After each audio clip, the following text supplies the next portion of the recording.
pagi, pasakan, pasika, terpujilah Sang Buddha, Namo Buddhaya.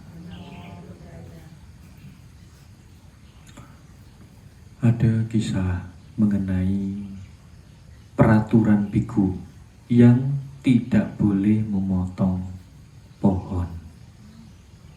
Jadi ada seorang biku yang hidup kemudian di salah satu hutan. Si biku ini menginginkan satu kuti. Akhirnya biku ini membangun kuti. Nah, pohon-pohon di sana dibersihkan, pohon-pohon sana ditebangin sama si Bante ini. Tetapi salah satu pohon ada penghuninya, yaitu dewa. Nah, dewa ini ketika mengetahui Bantenya ini sedang mau memotong, wadah ini langsung turun. Nah, kemudian sudah diperingatkan sama si dewa ini untuk tidak memotong, karena si Bante ini tidak mengetahui bahwa di situ ada dewa. Nah, tetapi diberikan tanda-tanda jangan memotong pohon ini. Nah, dengan cara seperti apa? Nah, kalau di kita kan pernah ya lihat orang nebang pohon pakai gergaji mesin itu, gergaji mesinnya ini patah. Oh, mungkin kurang tajam, atau gergaji mesin ini rantainya sudah karatan, perlu diganti yang baru. Setelah diganti yang baru, digergaji lagi, putus lagi. Nah, sama seperti Bante ini yang sudah diberikan tanda-tanda jangan memotong pohon ini oleh si dewa ini. Nah, tetapi tidak menghiraukan si Bante ini. Nah, akhirnya cobalah anak saya letakkan di dahan pohon. Anaknya itu masih bayi, diletakkan di dahan pohon.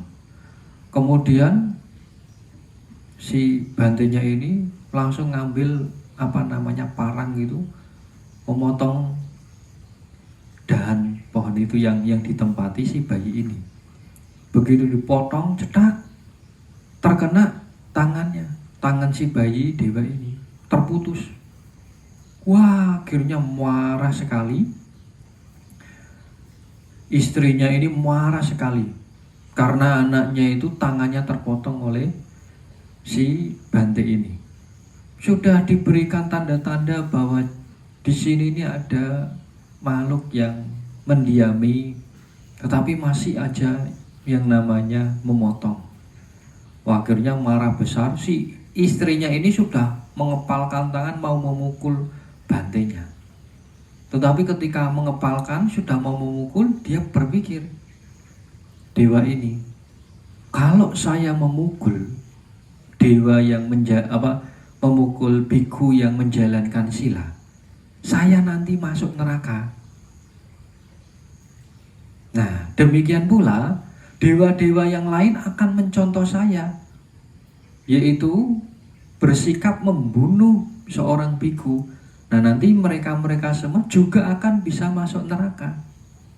Nah, akhirnya dia berpikir, biku ini pasti memiliki yang namanya guru. Kalau begitu, saya akan laporan sama gurunya.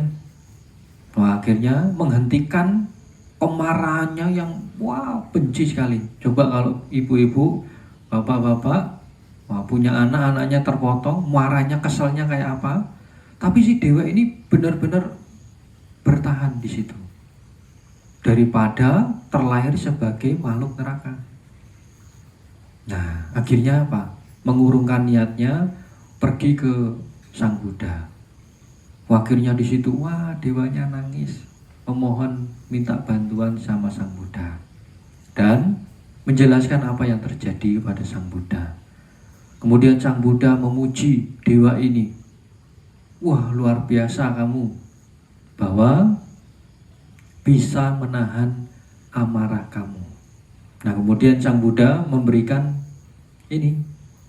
jawaban kepada sosok dewa itu, yaitu membabarkan dharma.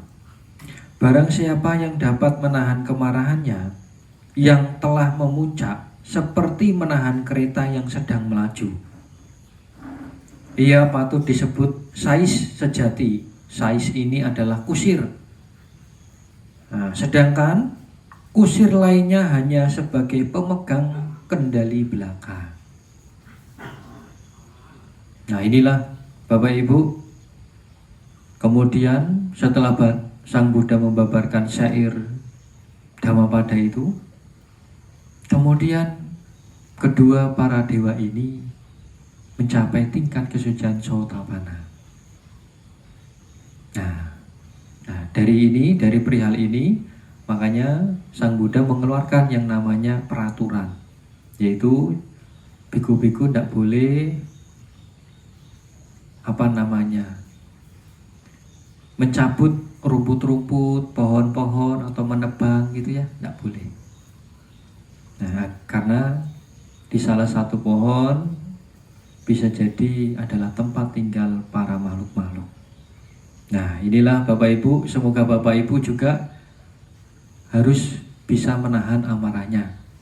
Bagaikan seperti amarah yang memuncak, bisa ditahan oleh Bapak Ibu. Yaitu walaupun sudah marah sekali, terus langsung akhirnya sadar, tarik lagi kemarahan itu. Sama seperti sosok dewa ini yang mampu menahan amarahnya. Nah, mari kita semua limpahkan jasa kebajikan ini kepada sanak keluarga, para leluhur kita yang sudah mendahului kita terlebih dahulu, juga para dewa yang ada di wira ini maupun di mana saja. Semoga mereka semua turut mengetahui dan berbahagia.